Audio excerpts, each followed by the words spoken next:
Good evening. I can see a date stamp up the top there. I didn't order that.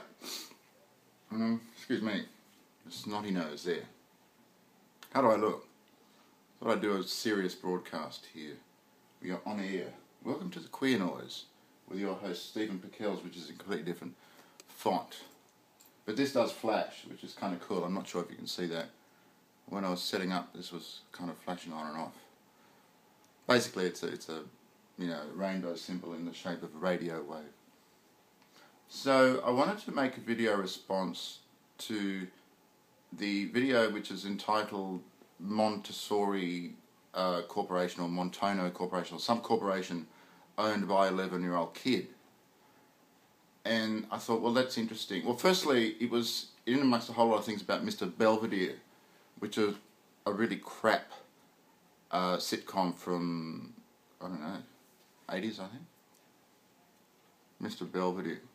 But I wrote about that. I'll see my name, my cigarette's gone out. But the kid in it, from the distance, from the little thumbnail, looked like that kid in Mr. Belvedere. And I thought, well, that's interesting. But I'm also want to get around this thing about everything is owned by somebody. Just hang on a second. I'll get to that in a moment. Like, what is this? I mean, I do know that Americans are fond of finding new meanings for existing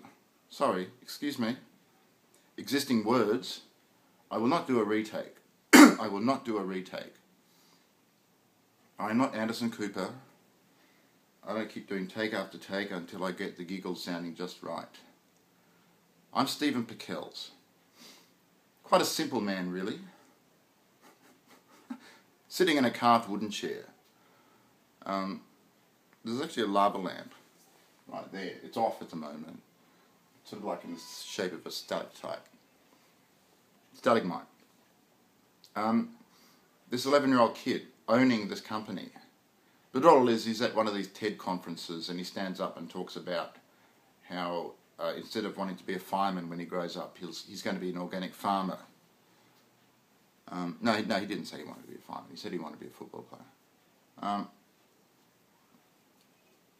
But I'm thinking, why are people suddenly saying somebody gets owned by somebody else when all they're saying is, this guy has told somebody something about somebody else. It's bad, and it was the truth.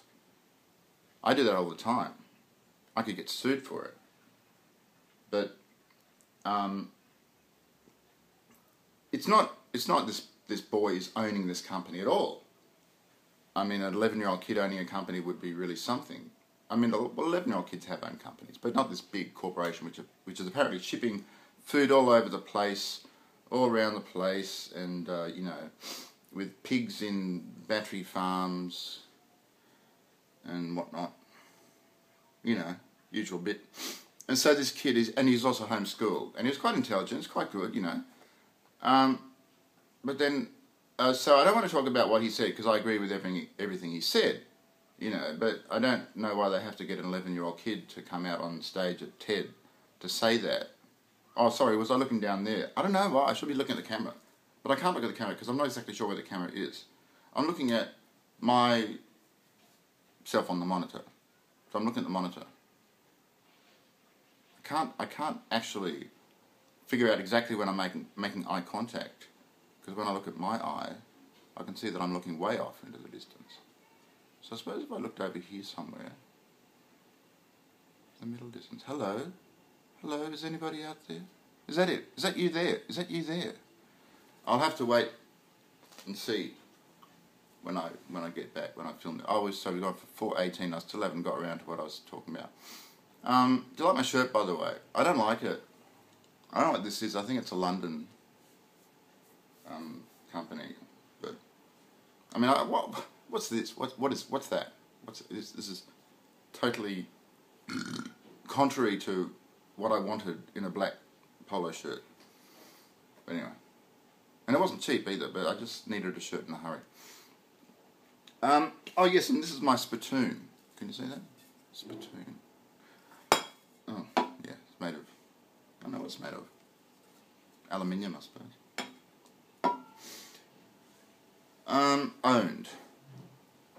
like, it's why do Americans keep adopting new words for new meanings for old words, or give existing meanings? It's like they don't have a meaning. There's no word for this meaning. This is a new concept, man. We've got to come up with a new word for it. I mean, it's like, it's a little bit like people adopted random. Everything was just random. Everything was random. Everything was random. God, that's so random. You know, and I can't actually say that anyone ever accused me of doing anything that was random, or anyone ever sort of used that word with a straight face in my company. They probably just knew not to. They didn't know what it meant, and they thought, I know it's a popular word and I just can't wait to use it, but not when Stephen's around. It's like that, remember in the 90s, using is was very popular. Use it twice, just to make sure. The thing is that blah, blah, blah, you know what I mean? Oh, you know what I mean? No one's saying? No one's saying? The thing is that blah, you know, it's not. The thing is that, or what it is something. But no, it was too much. It was, the thing is that. Oh, I said it 3 times then. But I used to see that on Melrose Place, and next thing, lots of people were saying it. And you couldn't say it. You couldn't discuss it with them, because they'd say, what? I didn't say that. That was before the advent of a camera in every phone. So now you can't get away with it anymore. You can't say something and then say you didn't say it, because it's all on film. It's all recorded. I've got it all. I had the archives. But anyway, yeah, getting back to American grammar. I mean, I think it's fine. I think standard American grammar is fine. You know, when you're work in football, you talk about defense, but when you're up against a judge, it's defense. And I can understand that, you know, there's different levels of education in the football system and in the legal system. And also things like, oh, what's another one? Oh, well, I can't think of one. Random was the one. Random is the one that I hate. I think most people hate it. There's some others. 24/7 used to be so popular.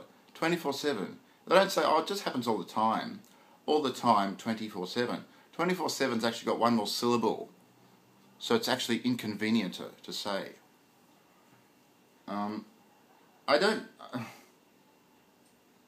There wasn't really anything in the news except Margaret Court justified her position, her stance against same-sex marriage, and saying she loves homosexuals, but she just thinks that, what did she say?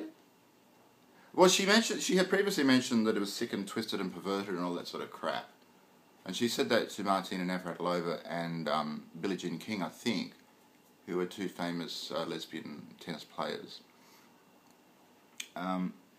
But then there was a headline. I didn't even bother to read the article, to be honest. I was going to read it, but I didn't need to in the end. But it was Margaret Court says, the Bible is my TV guide to life, or to making moral judgments. And I thought, that is such a stupid thing to say. I mean, like, she's like a minister in a church in Victoria, okay? And the Bible actually means nothing more to her than the TV guide.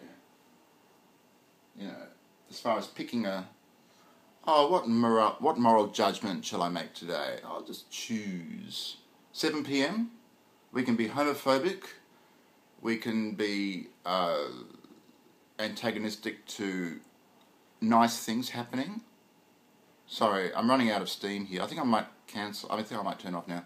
We're at about 9:24. I think that's enough. Good night.